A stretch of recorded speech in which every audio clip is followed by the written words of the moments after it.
Pemirsa harap bersiap-siap menyambut puluhan event bergengsi di Kota Makassar selama tahun 2022.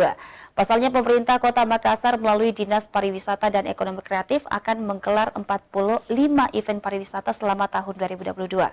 Hal ini sebagai upaya membangkitkan industri pariwisata di Kota Makassar yang redup selama pandemi.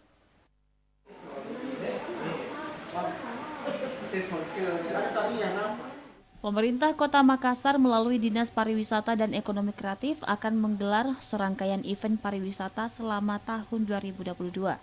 Hal ini sebagai upaya pembangkitan industri pariwisata di Kota Makassar yang redup selama pandemi. Kepala Dinas Pariwisata Kota Makassar Muhammad Rum menyebutkan, kurang lebih akan ada 45 live event yang akan digelar pada tahun 2022 di Kota Makassar.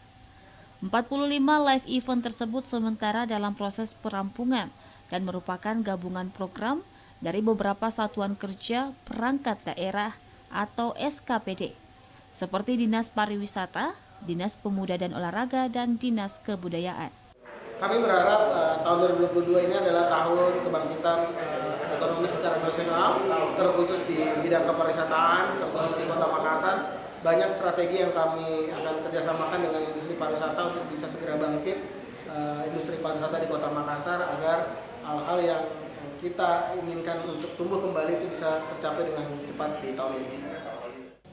Muhammad Rum menambahkan, banyak strategi yang sudah ia rancang guna membangkitkan industri pariwisata di Kota Makassar di tengah pandemi ini, salah satunya dengan live event tersebut.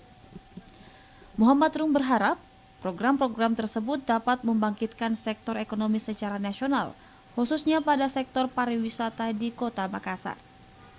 Fitri Hairunisa, Celebes TV.